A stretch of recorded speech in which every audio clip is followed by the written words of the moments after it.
Buongiorno, bentornati al Focus TG. Siamo in onda anche oggi per informarvi di quello che sta succedendo in Veneto. Giornata molto importante oggi per il Veneto, sia dal punto di vista dell'emergenza coronavirus, perché sappiamo proseguono a pieno ritmo le vaccinazioni. Gli over 40 hanno risposto in modo egregio alla chiamata della sanità regionale, occupando tantissimi slot di quelli che sono stati resi disponibili. Trattative in corso Stato-Regioni per la rimozione, la rimodulazione del coprifuoco, per le riaperture. Si parla già di qualche novità, forse dalla settimana prossima, molto importante. Quindi un Veneto che, come tutta Italia, sta andando verso la bella stagione. Speriamo che la bella stagione sia anche una metafora di una risoluzione di questo enorme problema che stiamo vivendo tutti da troppo tempo. Notizie in Veneto ce ne sono, perché ce ne sono sempre.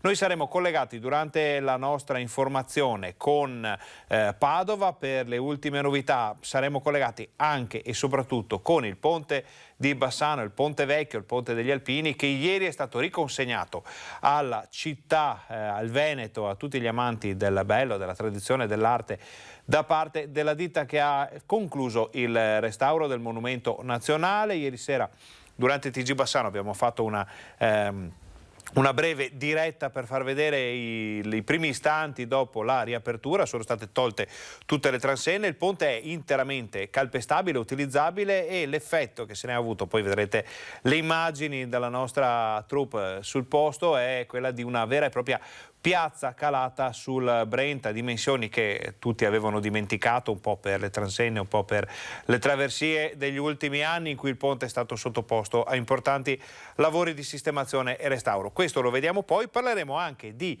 meteo, perché siamo nel bel mezzo di una perturbazione che ha portato grandine sulla Marca, anche sui vigneti del Trevigiano, freddo in altura, neve addirittura in alcune zone dell'altopiano dei 7 comuni, neve ovviamente sulle Dolomiti. Un maggio che si sta dimostrando un po' troppo ballerino per i gusti di chi voleva ripartire, anche come i ristoratori che volevano tornare ad avere un po' di gente sui plateatici fuori dai locali, ma con questo tempo è sempre più complicato. Bisogna approfittare di quel quarto d'ora, mezz'ora di sole che esce, per poi cercare di capire se tornerà la pioggia o peggio la grandine. Quindi un'ora di notizie, collegamenti, dirette, approfondimenti da passare insieme per capire che cosa sta succedendo oggi in Veneto. Bisogna però fare un piccolo riassunto delle puntate precedenti, quindi andiamo a sentire che cosa aveva detto Luca Zaia nell'ultima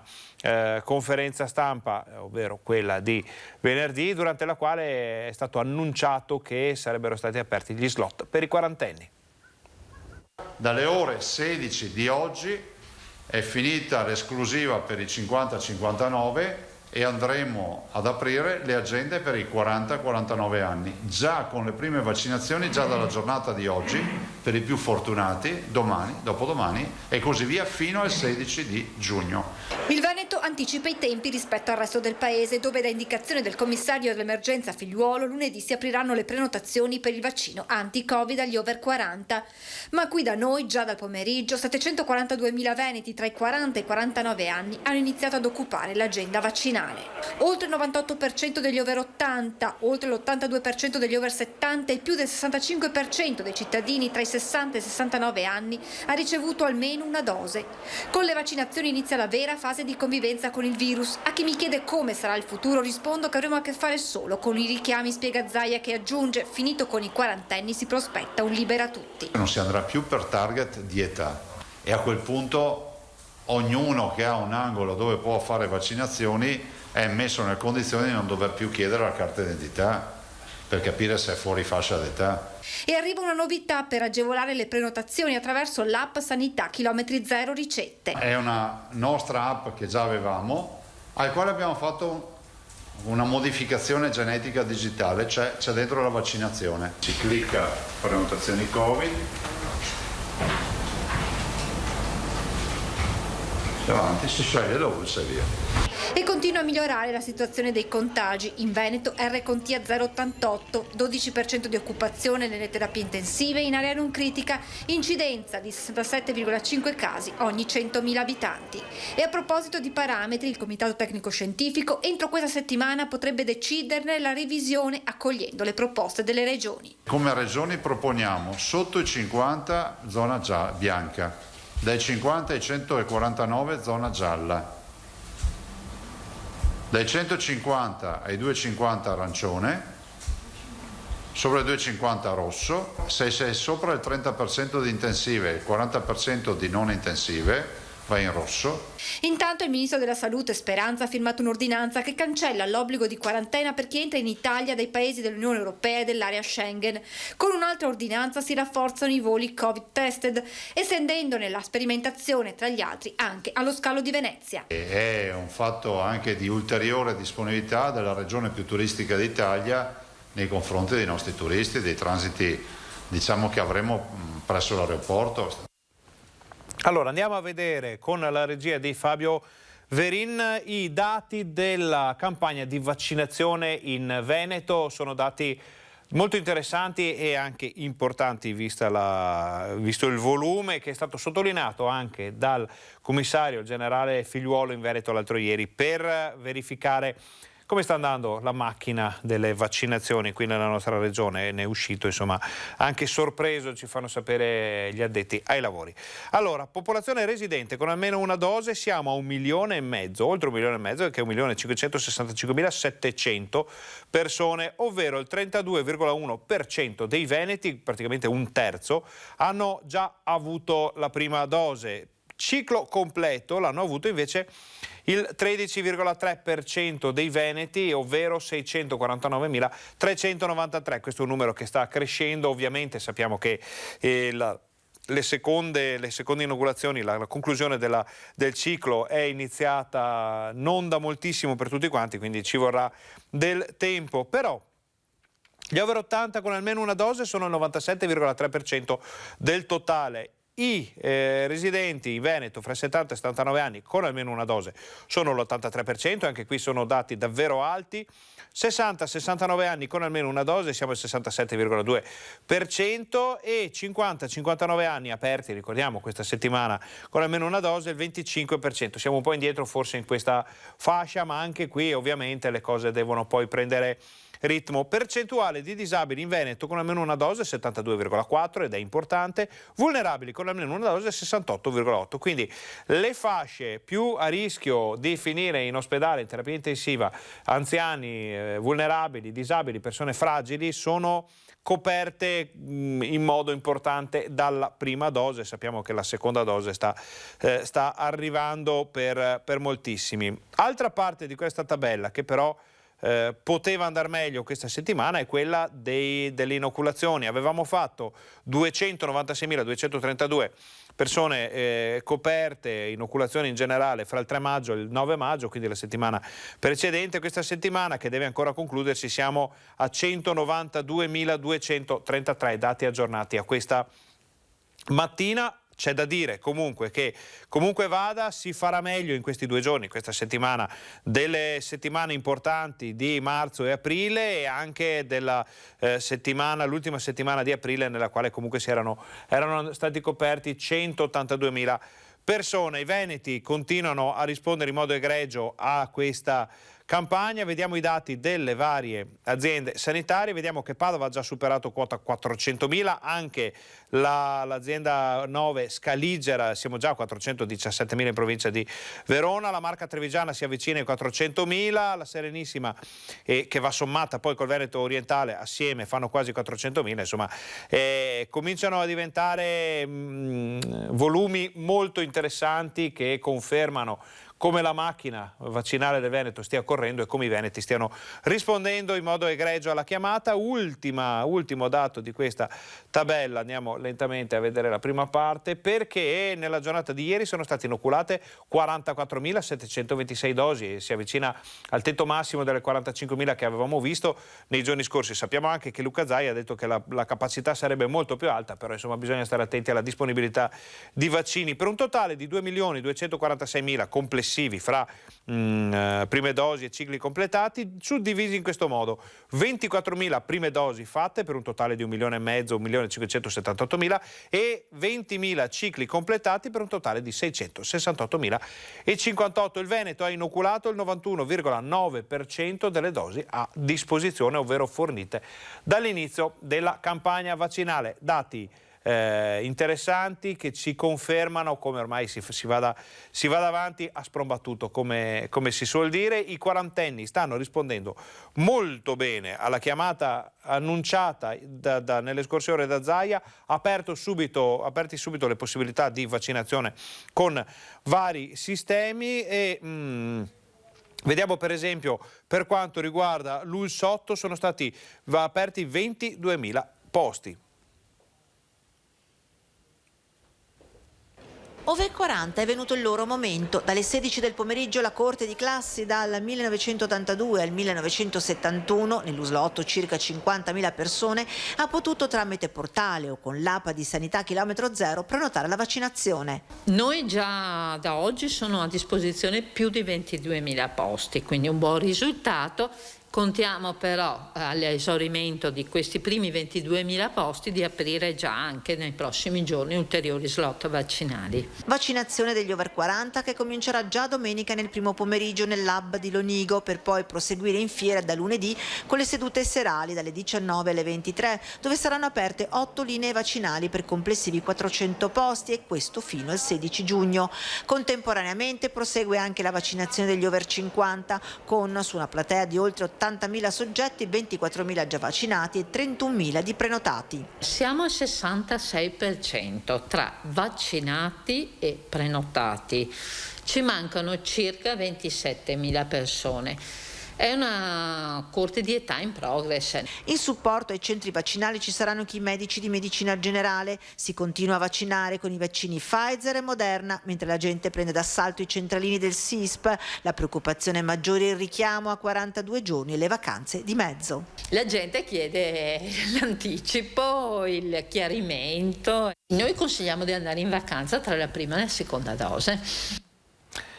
Questo è un consiglio che arriva ai veneti e effettivamente il fatto di poter organizzare le vacanze, perché sappiamo che in teoria si potrà andare in vacanza se non succederà qualcosa di grave con i dati dell'emergenza coronavirus, organizzarsi fra le due dosi, perché è importante poi rispettare la data del richiamo non solo ai fini medico-sanitari ma anche ai fini dell'organizzazione della campagna, perché se tutti cominciano a disdire o procrastinare perché vogliono andare in ferie può diventare un problema. Sempre con la regia di Fabio Verina andiamo a vedere invece i dati dell'emergenza coronavirus per capire che piega stanno prendendo le cose dalle nostre parti. Allora, report di questa mattina alle ore 8, quindi gli ultimi dati disponibili.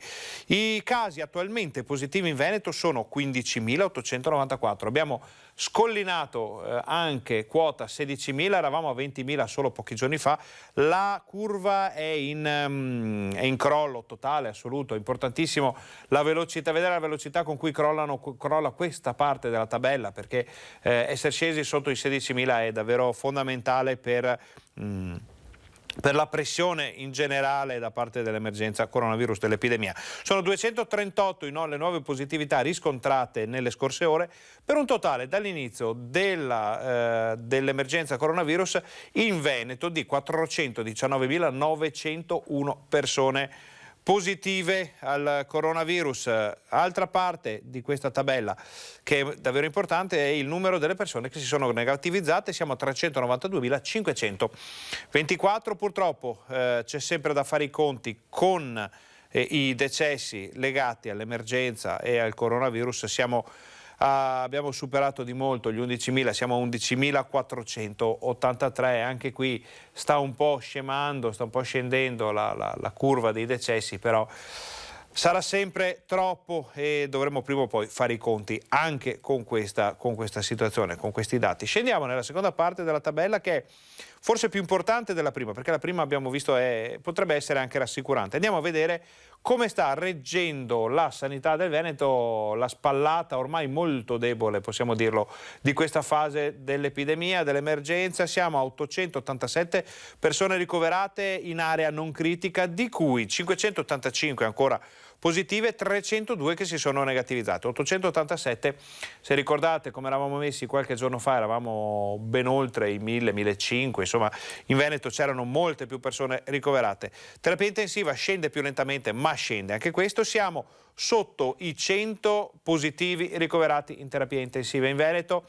Questo vuol dire che abbiamo moltissime terapie intensive a disposizione per tutte le necessità della nostra regione. Sono 24 le persone che si sono negativizzate, che sono ancora ricoverate ma negative. Vediamo le differenze con il giorno precedente, entrambi i dati in calo. Siamo a meno 21 per quanto riguarda l'area non critica, e siamo a meno 9 per quanto riguarda la terapia intensiva. Il delta decessi, la differenza, le persone che sono morte con il coronavirus nelle ultime ore sono 6, e anche qui fin quando non arriveremo a 0, insomma le cose vorrà dire che non sono ancora buone. Noi usciamo da questa tabella dell'emergenza coronavirus e entriamo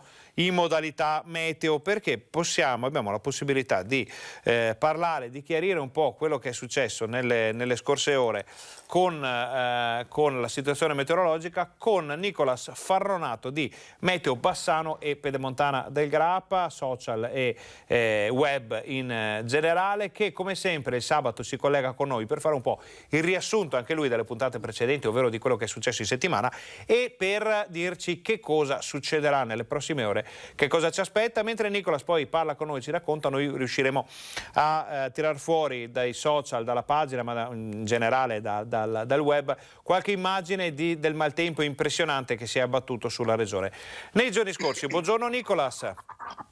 Buongiorno Ferdinando, buongiorno a tutti gli amici che ci ascoltano. Allora, che cosa, a parte che vediamo dietro di te una certa nuvolaglia che potrebbe anche fare un po' impressione, dobbiamo aver paura o sono nuvole di passaggio? Ma guarda, diciamo che continuerà questa dinamicità dal punto di vista meteo, anche se oggi e domani rispetto ai giorni appena passati la situazione dovrebbe andare leggermente meglio. Leggermente meglio vuol dire che a portata di mano ci vorrà sempre l'ombrello, che però la variabilità sarà molto più sparsa rispetto ai giorni scorsi, quando invece era molto più diffusa, perché avevamo appunto temporali che dai monti arrivavano fino alle vicine aree pedemontane, poi fino in pianura e anche spesso sulle coste, quindi una variabilità che era molto più diffusa. Oggi invece e anche domani la situazione sarà sì variabile, però appunto come accennavo in modo molto più sparso, nel senso che avremo la consueta instabilità in montagna, prettamente in montagna, però con sconfinamenti anche nelle vicine aree pedemontane di alta pianura. Ecco. Quindi insomma diciamo che le coste, sebbene il rischio ci sia, sono un po' più ai margini dei peggioramenti pomeridiani e serali che ci aspetteranno sia oggi che domani. Ma queste grandinate che sono arrivate prepotenti, di cui stiamo vedendo alcune immagini rubate dalla vostra pagina Facebook, da cosa derivano? Da cosa sono causate? Ma diciamo che la primavera è appunto la stagione dove questi fenomeni si verificano in maniera molto più frequente, ecco, perché comunque è la stagione di transizione tra il freddo e l'arrivo del caldo. L'umidità inoltre è tanta, perché le correnti che continuano praticamente a soffiare sul nostro territorio sono correnti di tipo oceanico, quindi non caldissime, infatti le temperature si sentono, perché effettivamente non è poi così caldo quando poi piove o quando c'è il temporale in corso.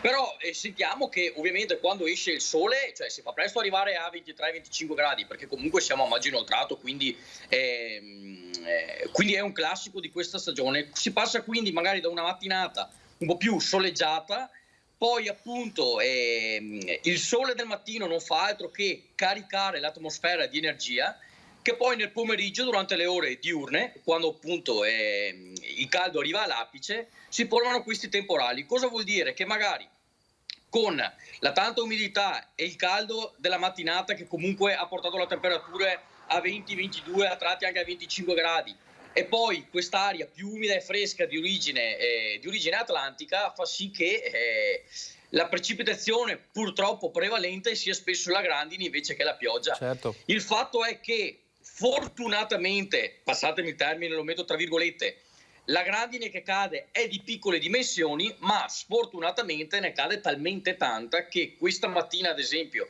ci sono arrivate immagini da Castelfranco Nord e da Valla di Riese, dove a tratti ai bordo strada è ancora ben bianco, sembrano proprio veri mucchi di neve, capito? Perché poi di notte con le schiarite la temperatura scende spesso anche sotto i 10 gradi, quindi insomma sono valori abbastanza freschi per il periodo, se la mettiamo in questo modo. Nicolas, noi però parliamo invece di vera neve, perché abbiamo un'immagine che ci arriva in diretta dal Monte Verena a Roana e ha fatto due fiocchi, pare, anche nelle scorse ore, a quote non proprio altissime. Avevamo detto solo una settimana fa, pochi giorni fa, chiacchierando con te durante il nostro Focus TG, che forse era l'ultima neve che si vedeva in quota, invece è tornata ancora una volta. Siamo a metà maggio, ci pare che non sia comunque un record questo come stagione. Sì, dici bene, diciamo che ovviamente oltre ai temporali, a un colpo caldo, un colpo freddo, non poteva mancare la neve. E anche questa appunto si è presentata ieri, ma anche i giorni scorsi, però a quote un po' più alte, ma ieri appunto si è presentata fin sotto i 1900-1800 metri. Sul Verena addirittura sono caduti circa 5-10 cm di neve con le precipitazioni di ieri. Parliamo di siamo intorno ai 2000 metri, 2050 metri mi sembra del Monte Verena, siamo appena a nord dell'altopiano di Asiago, però insomma un accumulo di questa portata non è di certo cosa da tutti gli anni a metà maggio, anche se, ricordavi bene, non è un'eccezione. Nel 2005, se non sbaglio, a Cimagrappa, quindi parliamo di quote ancora più basse, il 2 di giugno, tra l'1 e il 2 di giugno, cadono circa 40 cm di neve. Quella è stata una cosa eccezionale, perché dal 2005 ad oggi poi è una cosa che non si è mai più ripetuta. Però comunque sono eventi rari, ma che comunque possono succedere. Anche perché vediamo sempre dalle webcam che possiamo vedere in collegamento proprio in diretta ad Asiago in questo momento, stiamo vedendo il centro storico di Asiago, non ci sembra che sia proprio tanto caldo, perché vediamo le persone vestite in modo decisamente invernale, non si vedono pantaloni corti, non si vedono magliettine, si vedono soprattutto giubbotti e anche qualche giubbetto, qualche piumino. Secondo te è l'ultima botta di freddo in arrivo qui in zona? Ma guarda Ferdinando, io metto le mani avanti, però ieri, dando uno sguardo ai modelli anche nel medio e lungo termine, si continua a vedere questa fase di tempo instabile con temperature che spesso risultano essere sotto media, appunto. Addirittura ieri guardavo appunto insieme al collega Stefano una cartina a livello europeo e ovviamente l'attendibilità è bassa perché parliamo di una cartina che è valida da qui a 10 giorni, però si vedeva addirittura temperature ancora negative a 1500 metri di quota nel cuore del continente europeo, cioè con una -2, -4 che riusciva ad arrivare fino alla Germania meridionale, insomma, ecco. Quindi sono valori decisamente inusuali se tra l'altro ci proiettiamo da qui a 10 giorni. L'Italia sembra che comunque, nonostante che le Alpi ci riparino un po' da queste correnti più fredde, continui comunque a questo tempo decisamente inaffidabile, con schiarite che magari potrebbero risultare anche ampi in giornata, specie al mattino, ma che però poi al pomeriggio questo appunto riscaldamento mattutino faccia sì che si formino piogge, rovesci e spesso anche temporali. Ieri ad esempio è stata una giornata simbolo, perché comunque in mattinata siamo arrivati ad avere 22-23 gradi e poi con l'arrivo dei fenomeni, anche se qui nel Bassanese fortunatamente ci è andata bene, però la temperatura è crollata, insomma ieri sera io ho chiuso il bar alle 10 e c'erano 11 gradi, insomma, e con piogge in corso. Certo. A Cimagrappa ieri pensate che siamo arrivati a -0,1 gradi, quindi temperatura negativa, dove nevicava è che ovviamente veniamo da un periodo dove comunque aveva iniziato il caldo, la primavera anche sui monti, e quindi la neve non è riuscita ad attecchire, però comunque insomma è un valore abbastanza notevole, ecco, per essere la metà di maggio. Allora, noi abbiamo fatto vedere ai nostri telespettatori una webcam anche di Cima Grappa, abbiamo giusto una decina di secondi per dire che tempo farà domani. È il caso di preparare lo zaino per una gita o è meglio portarsi via anche un Capaway? Ma guarda, come accennavo prima, anche domani il tempo sarà sull'impronta della variabilità. E la mattinata trascorrerà con tempo pressoché tranquillo, con praticamente rischio nullo o molto basso di precipitazioni, però dal pomeriggio si formerà la solita attività cumuliforme, soprattutto in montagna, però appunto il rischio di piovaschi e temporali veloci non è escluso anche nelle vicine aree pedemontane e di pianura adiacente, ecco. Quindi l'ombrello è la parola d'ordine di questo weekend, ecco. Ombrello alla mano.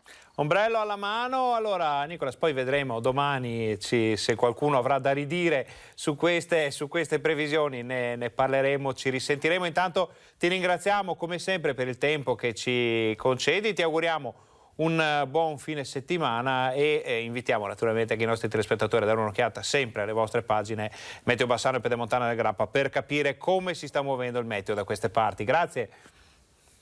Grazie Ferdinando, grazie a tutti quelli che ci guardano e ci ascoltano. Noi torniamo in studio, ma solo per lanciare la pubblicità. State con noi, torniamo fra pochissimo perché saremo in diretta dal Ponte Vecchio.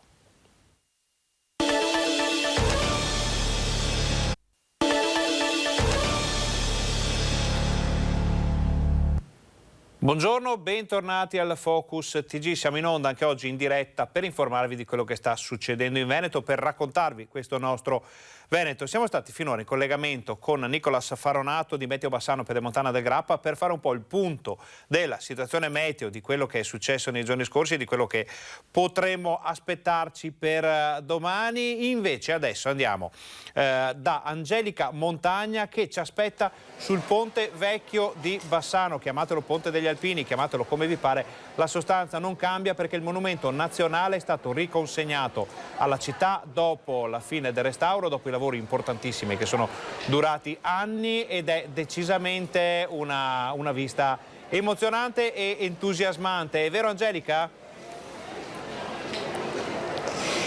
Buongiorno Ferdinando, buongiorno a tutti i telespettatori. È con grande emozione che davvero facciamo questo collegamento dal Ponte Vecchio, ho anche chiamato in maniera molto familiare il Ponte degli Alpini qui a Bassano del Grappa. Erano 5 anni che si attendeva la data di oggi, la prima mattina, ma in realtà il ponte è stato consegnato ieri pomeriggio con la firma ufficiale della ditta Inco che ha terminato i lavori durati appunto 5 anni alla città, quindi non è più cantiere da ieri pomeriggio, ma da oggi ufficialmente è restituito alla città e quindi diviene di nuovo il Ponte dei Bassanesi. Ricordiamo che tutta l'opera di restauro è costata 6,9 milioni, pagati in parte dalla Regione, dal Comune, da Cari Verona e dal Ministero.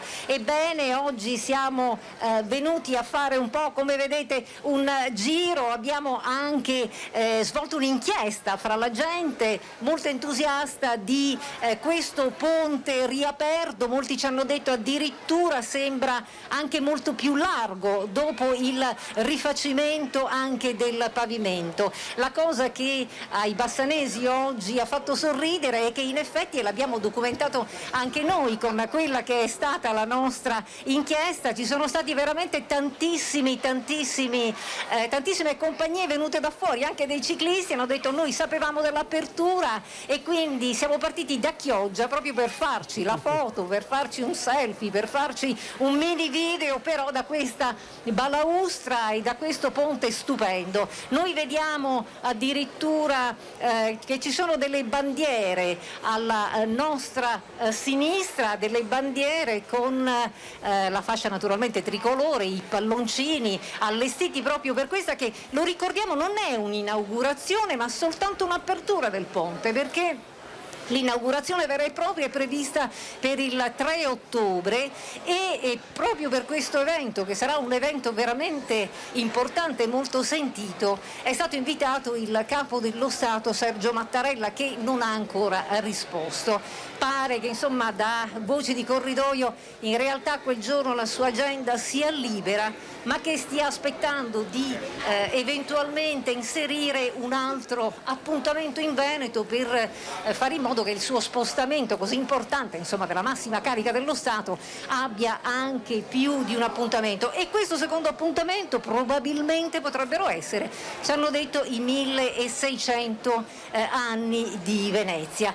Stamattina, adesso vediamo, insomma, sono esattamente da poco passate le 12:30, quindi molti se ne stanno tornando a casa naturalmente per il pranzo, ma stamattina vi assicuriamo, noi insomma eravamo qui proprio per poter anche documentare nei TG di questa sera, stamattina c'era davvero tanta gente e l'emozione era palpabile, quello che noi abbiamo potuto sentire. Poi questo ponte molto caro agli alpini, dobbiamo anche ricordare che ieri era qui anche la massima carica degli alpini, quindi il presidente dell'Associazione Nazionale Alpini Sebastiano Favero, che con un motto di commozione ci ha detto: è vero, noi purtroppo anche quest'anno non possiamo omaggiare le più grandi città d'Italia a turno per la nostra adunata così importante, ma in realtà questo è un po' un modo per,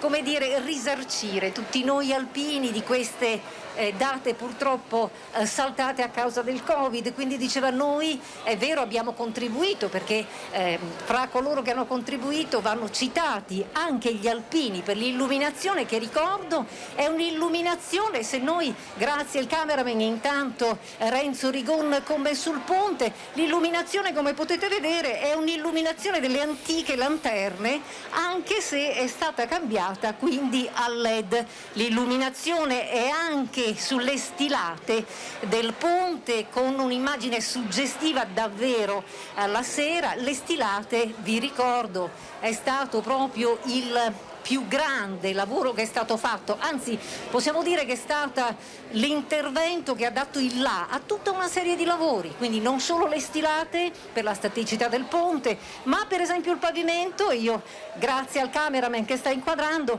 anche questo pavimento era un pavimento che andava rifatto, quindi un battuto di calce e inerti che naturalmente viene battuto sopra quello che era in realtà il pavimento in legno. E poi la balaustra, pensate, è una balaustra che è stata tolta a pezzetti, portata quindi nel laboratorio di restauro e poi pezzo per pezzo rimontata. È una balaustra che dà questo colore antico, che dà una suggestione al ponte di Bassano, una suggestione che davvero incanta e che merita, perché lo ricordiamo ancora una volta che questo ponte è monumento nazionale, quindi grande fermento oggi a Bassano, grande emozione, l'abbiamo sentita ma la si percepisce, e soprattutto compagnie che sono partite anche da fuori Bassano, anche da fuori provincia, sapendo che c'era il ponte riaperto. Quindi credo che questo sia l'omaggio più grande che si possa fare a un'opera del Palladio, che ritorna alla città veramente in tutto il suo splendore. Ferdinando, se vuoi fare qualche domanda da studio. Angelica, io ti chiedo una tua impressione anche, oltre alla cronaca di questa giornata, una tua opinione. Sappiamo che tu frequenti, sei bassanese, frequenti Bassano, hai visto il ponte anche in altri tempi. L'impressione che ha dato a noi ieri sera, quando siamo andati sul ponte per farlo vedere poco dopo la riapertura, dopo la consegna alla città, è stato quello di uno spazio veramente immenso. Addirittura la gente diceva: appare una piazza, sembra una piazza calata sul Brenta. La pulizia dopo l'assenza delle transenne dà davvero questa impressione. Cosa ne pensi tu, Angelica? Allora, Allora io, prima di dirti però cosa ne penso, vorrei, approfitto di questi ciclisti e poi ti dirò la mia impressione. Lei da dove viene? Da Bassano, sono bassanese. Che cosa ne pensa di questa restituzione ai bassanesi? Trovo una cosa molto interessante, molto bravi tutti quanti. Ma lo sente suo il ponte un po'? Sono bassanese di nascita, quindi lo sento notevolmente. Quindi oggi è una giornata di festa per lei? Sicuramente. Ecco, grazie. Allora, l'impressione che io ho, Ferdinando, allora innanzitutto, sì, io sono bassanese d'adozione dai primi degli anni '80, quindi non voglio dire che sono bassanese perché il mio cornedo vicentino c'è nel cuore, sono cornedese, però dagli anni '80 io sono qui e devo dire la verità che io ricordo questo transito in macchina. Io per passare dalla parte del Brenta, da una parte del Brenta all'altro, io lo percorrevo in macchina. Invece adesso, e oggi sono state, alcuni telespettatori ci hanno proprio chiesto in redazione, hanno chiamato per sapere se si può transitare in macchina o se in realtà resta una bella isola, quasi un'isola pedonale, sospesa in queste acque del Brenta stupende, lambite naturalmente da antichi palazzi. Ebbene, rimane una zona pedonale questa, ed è vero, Ferdinando, sembra proprio una piazza sospesa, quindi il colpo d'occhio, io invito tutti a venire a Bassano del Grappa. Il colpo d'occhio è un colpo d'occhio bello, si può tornare a farsi i selfie, a farsi, come vedete, insomma, le varie fotografie.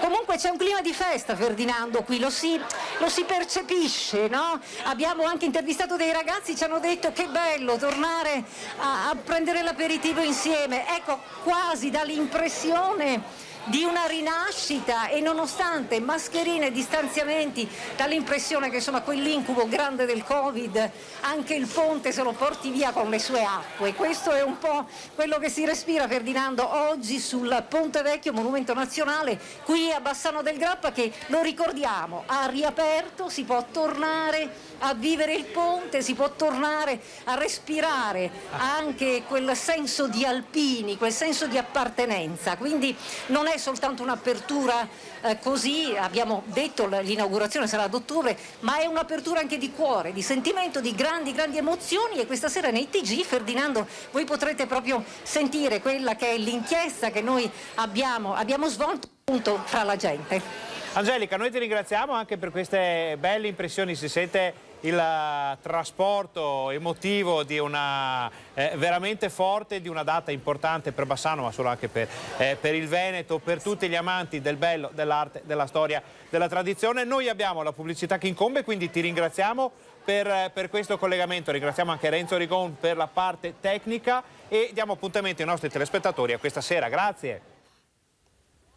Torniamo in studio, avete visto immagini davvero molto belle di quella che sembra ormai una piazza sospesa sulla Brenta, come si diceva una volta. Vale davvero la pena di farci un salto e darci un'occhiata. Speriamo che tutto questo possa portare anche un po' di ossigeno alle attività della zona che sono state colpite in modo potente e pesante dall'emergenza coronavirus, dai lavori, ovviamente bisognava farli, e quindi qualche problema c'è stato per i residenti di tutta la zona, della parte di Angarano e della sponda invece cittadina. Un ponte che torna nella disponibilità della città, dei bassanesi, dei veneti, di chiunque voglia godere anche solo per qualche minuto di un luogo veramente magnifico. Detto questo, noi facciamo una breve pausa pubblicitaria.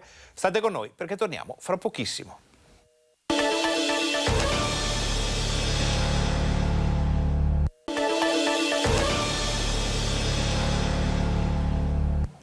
Buongiorno, bentornati al nostro Focus TG. Siamo in diretta anche oggi per informarvi di quello che sta succedendo in Veneto. Abbiamo visto fino a pochi istanti fa il collegamento in diretta dal Ponte Vecchio, dal Ponte degli Alpini di Bassano, con Angelica Montagna, che ci ha raccontato questo primo giorno di apertura del ponte, che è stato riconsegnato ieri alla città e al mondo, insomma, di tutti quelli che amano il bello non possono non aver voglia di fare un salto sul Ponte Vecchio restaurato. Abbiamo visto un'area di grande festa e adesso dovremo riuscire a collegarci con Luisa Bertini da Padova per le novità padovane. Nel frattempo però ci vediamo una raccolta di quelle che sono le impressioni dei bassanesi, non sul ponte ma sulla situazione dei vaccini. La campagna vaccinale in Veneto prosegue a ritmi sostenuti, importanti le risposte sia dei cinquantenni che dei sessantenni, ma noi siamo venuti a chiedere direttamente ai bassanesi se si sono vaccinati e come si sono trovati. Siete stati vaccinati? La prima dose sì, prossimamente a poco abbiamo la seconda dose, per me va bene. Anche io sono stata vaccinata con la prima dose e la prossima settimana abbiamo la seconda. Bene, se il vaccino è l'unica strada, noi siamo stati propensi al vaccino, insomma. Vaccinata? Sì, certo, 2 volte.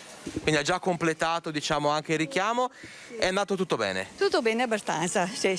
Un po' di febbre la seconda volta, ma comunque è andato bene. L'ho fatto subito, appena è passata il periodo in cui si poteva andare, no? Quindi io sono già un settantenne, quindi ho fatto subito dopo il compleanno addirittura. Se ci fosse la possibilità di prenotarsi subito il vaccino anche per la vostra fascia d'età, vi vaccinereste? Sì, perché comunque alla fine più che una cosa personale è una cosa più di un sentimento civico, e quindi per riuscire a uscire da questa situazione tutti devono contribuire. Sì, mi prenoterei perché penso che vaccinarsi tutti sia il modo più veloce per uscire da questa situazione. Allora, queste erano le impressioni, le opinioni dei bassanesi su un tema molto spinoso come quello della vaccinazione. E di vaccinazioni si è parlato anche in tribunale, perché ci sono alcuni operatori, e stiamo parlando di Belluno e Sedico, stiamo parlando della provincia di Belluno, che non vogliono fare il vaccino. La faccenda è finita davanti al giudice del lavoro e anche in tribunale. Con l'ordinanza numero 328 il Tribunale di Belluno ha rigettato nuovamente l'istanza presentata da 8 operatori sociosanitari non vaccinati dipendenti della Sersa di Belluno e di Sedico Servizi, che contestavano la decisione del giudice del lavoro dello scorso 19 marzo rispetto alla loro richiesta di dichiarare il diritto di scegliere se vaccinarsi o meno, senza che ciò comportasse il loro collocamento in permessi o ferie forzate o la loro sospensione dal lavoro. Per gli 8 operatori, erano 10 in prima istanza, assistiti dall'avvocato Andrea Colle del Foro di Belluno, una seconda sconfitta. Il Tribunale si limita invece a rilevare l'inammissibilità del reclamo, ritenendo la questione superata dalle previsioni del già citato decreto legge 44, che prevede per l'appunto l'obbligatorietà della vaccinazione anti-Covid per il personale di interesse sanitario. Il collegio giudicante non è tornato sull'articolo 2087 del Codice Civile a cui aveva dato rilievo il giudice del lavoro, che prevede l'obbligo in capo all'imprenditore di tutelare l'integrità fisica dei prestatori di lavoro, né sull'articolo 32 della Costituzione, poiché ha ritenuto manifestamente infondata la questione di legittimità costituzionale invocata dai ricorrenti. Il Tribunale dichiara prevalente sulla libertà di chi non intenda sottoporsi alla vaccinazione contro il Covid-19 il diritto alla salute dei soggetti fragili che entrano in contatto con gli esercenti le professioni sanitarie e gli operatori di interesse sanitario in quanto bisognosi di cure, e più in generale il diritto alla salute della collettività nell'ambito della perdurante emergenza sanitaria. Ad oggi sono 62 i lavoratori non immunizzati della sanità bellunese, di questi 52 dipendenti di ULSS Dolomiti. Tutti hanno depositato tramite l'avvocato Andrea Colle istanza di ricorso per le medesime ragioni proposte dagli operatori sociosanitari, che il Tribunale ha anche condannato al pagamento delle spese legali. La causa dei 62 lavoratori non vaccinati sarà discussa il prossimo 25 maggio. L'ULSS Dolomiti si è costituita in giudizio tramite l'avvocato Maria Luisa Miazzi di Padova. Nel frattempo, al Senato è attesa la conversione in legge del decreto del 1° aprile scorso che introduce l'obbligo vaccinale per i lavoratori del comparto sanitario. Noi da Belluno passiamo a Padova, perché c'è la nostra Luisa Bertini che con Cristian Roccaiende in redazione ci fa un rapido aggiornamento sulle novità padovane di giornata. Buongiorno Luisa. Sì, buongiorno. Io partirei con la questione vaccinazioni anti-Covid, perché l'ULSS 6 Euganeo ne ha annunciato che sono state esaurite nell'arco di poche ore tutte le prenotazioni messe a disposizione per la classe dei 40-49enni. I posti che erano stati messi a disposizione a partire da ieri alle 16 erano 38.000, in 3 ore e mezzo già 33.000 erano stati prenotati e stamattina il tutto esaurito, quindi una campagna che procede a ritmi serrati. L'ULSS 6 specifica che chi tra i 143.000 appartenenti alla categoria 40-49enni della provincia non fosse riuscito a prenotarsi potrà farlo nei prossimi giorni quando apriranno nuovi posti. Restano comunque aperte le prenotazioni per le altre categorie, quindi abbiamo detto per i 50 dai 50 agli ultraottantenni, per i soggetti vulnerabili e le persone con disabilità grave a partire dai 16 anni, conviventi e caregiver e appunto gli ultraottantenni. Altra breve notizia che ti do è che oggi Padova sarà un po' una città blindata in zona Duomo perché il Comitato per l'Ordine e la Sicurezza che si è riunito nei giorni scorsi ha fatto sì che oggi ci fosse il permesso per allestire degli eventi musicali ma anche controlli serrati, quindi ci sarà uno spiegamento di forze a partire dalle ore 15 del pomeriggio nei 3 ingressi che danno su Piazza Duomo, anche per evitare risse come era successo sabato scorso ad esempio, e quindi saranno controllati anche i ragazzi che accederanno a questi 3 ingressi affinché all'interno degli zainetti non abbiano alcolici e che quindi gli alcolici non vengano consumati al di fuori dei plateacci. Altra brevissima cosa che ti accenno, un'iniziativa di un comune pilota dell'Alta Padovana, Borgo Ripco, un'iniziativa che grazie a finanziamenti messi a disposizione del comune saranno destinati a chi non lavora, chi non ha reddito in cambio di prestazioni utili per la cittadinanza, quindi andremo ad approfondire anche questo tema. Molto bene Luisa, allora una domanda al volo prima di lasciarvi andare perché sappiamo che la giornata è molto impegnativa anche a Padova, intanto grazie per queste anticipazioni. Ti chiedo proprio in pochi secondi che aria tira oggi a Padova. Abbiamo visto città d'arte, le città del Veneto in generale, come sempre nel fine settimana già prese d'assalto da questa mattina da gente che ha voglia di stare un po' all'aperto, magari vedere un posto nuovo, rivedere qualche città già vista, bere un aperitivo in sicurezza sempre, ricordiamo, con gli amici. Padova fa eccezione o siamo sulla scia di questa situazione? Ci allineiamo perché la voglia di uscire e di passeggiare in centro storico ovviamente c'è anche qua, poi insomma confermata la zona gialla per cui le persone si sentono anche più aperte alla passeggiata. In più Padova ospiterà anche diverse manifestazioni che fanno un po' eco alle manifestazioni romane, quindi la manifestazione organizzata dal Comitato Palestinese e oggi pomeriggio è prevista anche una manifestazione del movimento LGBT. Quindi Padova come sempre non si fa mancare niente neanche dal punto di vista sociale e politico, sappiamo una città sempre molto calda sotto questo profilo, sappiamo che la nostra redazione seguirà per filo e per segno tutto quello che succede, poi ce lo racconterà nei telegiornali delle nostre emittenti. Ringraziamo Luisa Bertini e Cristiano Caiende per questo collegamento, vi auguriamo una buona giornata, buon lavoro.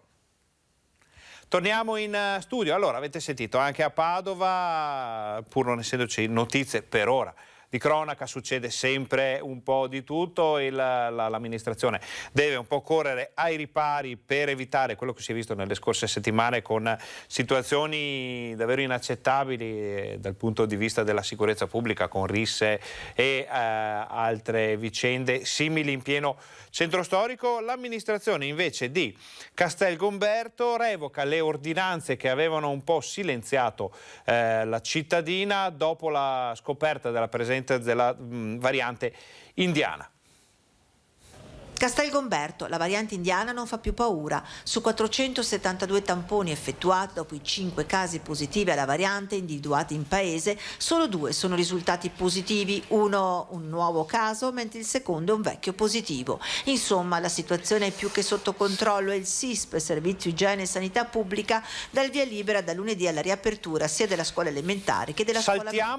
A pagare è stato proprio aver chiuso per tempo, già a fine aprile, la scuola media, sospettando la presenza la variante indiana prima ancora del sequenziamento.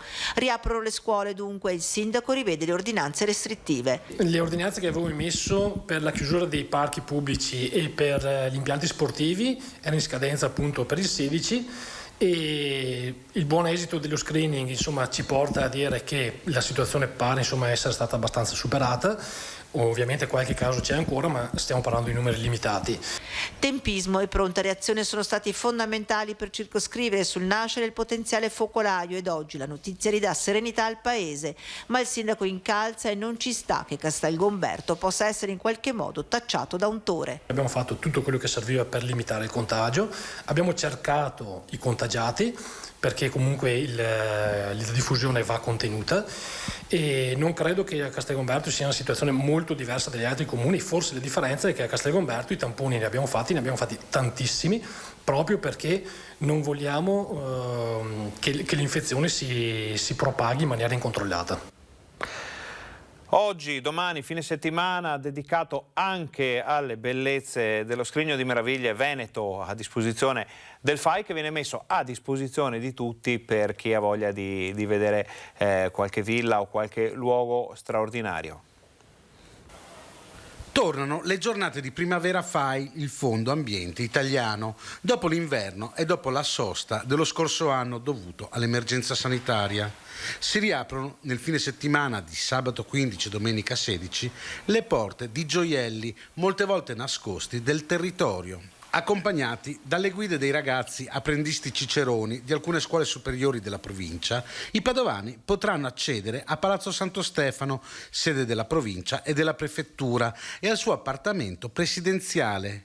In via Cesare Battisti si apriranno le porte di Palazzo Dondi dell'Orologio, alla Mandria, Villa Pochini, Pacchierotti, ora Zemella.